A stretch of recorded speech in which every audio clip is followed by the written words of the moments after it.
I'm Nick. And I'm Faith. And we are Mommy Drinks Politics. Where we drink and talk politics.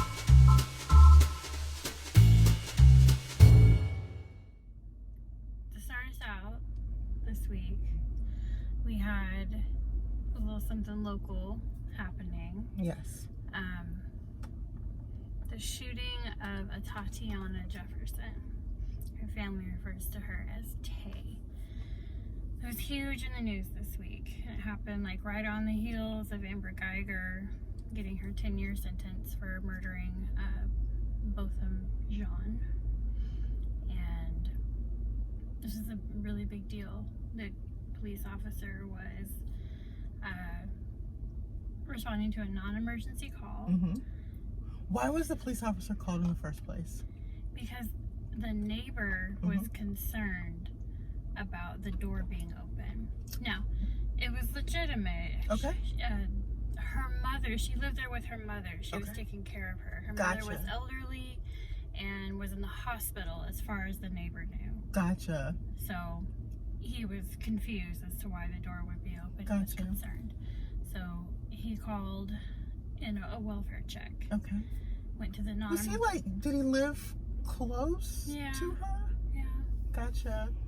I mean, I saw him on the news, and I knew he was crying about what happened, and I know he's torn up about it. I just couldn't help but wonder, why did he go up there? Right. I mean, none of this is his fault, clearly, but I was just thinking, I in the future, if I am ever worried about a neighbor ever, I'm walking over there. Yeah, and that's what I tell people. Yeah. Like, don't ever call the cops for a welfare check. Yeah. Just so many things can go wrong. Gotcha. So they go there for the welfare check. They don't knock on the door. They don't announce themselves as police officers. They go through the gate into the backyard. They're snooping around, making noise with the, flashlight thing is going on. And then on the body cam footage, did you watch it? I haven't seen it. I have trouble with police brutality. Yeah.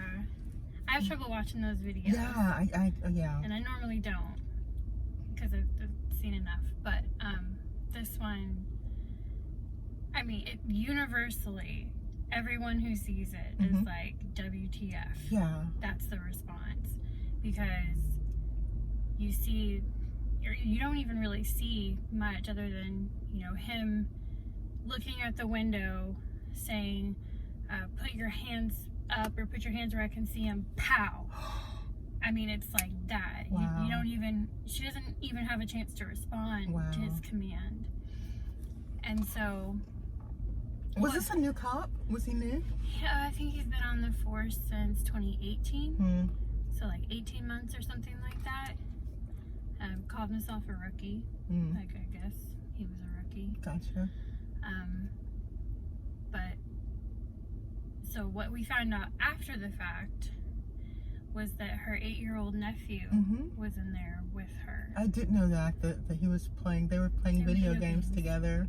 And then they were terrified because they heard something going on in the backyard.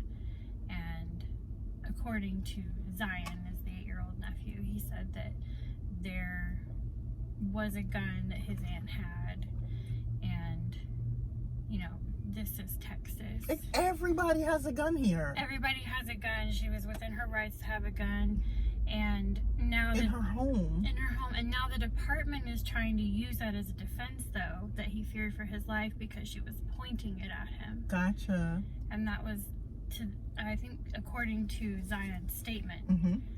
What I didn't know is that they got this statement from this 8-year-old boy with no attorney present, no guardian. They kept him after he'd been up all night with his aunt playing video games, watched her get murdered in front of him. See, I knew none of that. And his family didn't pick him up from the police station until the morning, and they had already gotten a statement from him. Wow. And now they're using what he said as a seemingly affirmative defense to say that, the officer feared for his life, and so he was within the right to defend himself. Gotcha. If she was pointing a gun at him. So clearly this is a story in the Black community. It's all over the news and it's all over radio, like R&B radio and, you know, hip-hop radio. Why should you care about this if you're not in the Black community? Like, why should it be important to someone who's not Black? What I found really interesting is that oftentimes there's a lot of crossover between the gun rights groups and the Black community on police brutality stuff. Okay. I've had lots of friends who are open carriers who have been arrested for exercising their rights. Yeah. And in this case with Atatiana Jefferson, she was defending herself, her home, her nephew. She was minding her own business. And so seeing all these people in the gun community, they're like, this is Texas. Exactly. Like, because I did hear that as soon as it happened, the police department released a bunch of photos of her gun. Yeah. And it seemed like that this was the one thing that people in Texas agreed on. Like, it doesn't matter if she had a gun in her home in Texas. This could be any Texan. Like, this could be me, this could be you, this could be anyone watching this video, because this is freaking Texas where everyone has guns. Right. And it's like everyone here seems to really be pro-gun and all about their Second Amendment right. And so you can't say, oh, because you were honoring your Second Amendment right, we can shoot you in your own home. Yeah. And yeah, that's sort of kind of how it occurs to me. So, and the universal response has been not just was she within her right to possess the gun, but to shoot, you know, to point at, to look out and, you know, say what's going on. This is my property. Yeah. She was defending it. I wonder why, and I mean, I don't know. I wonder why the cop wasn't just like, police. I don't know. Yeah. Why didn't they knock on the door Exactly. when they got there? Yeah. So that's where the comments on racial bias come in that I've seen, because it was in a primarily Black neighborhood. Gotcha. Right? So the other weird thing about it is that the call came through as a non-emergency welfare check. But somehow in their police department, those calls get filtered through the same dispatchers. Gotcha. So I guess the officers don't know if it's an emergency or non-emergency call. So they were treating it as something as an emergency. Different. Right. Something different.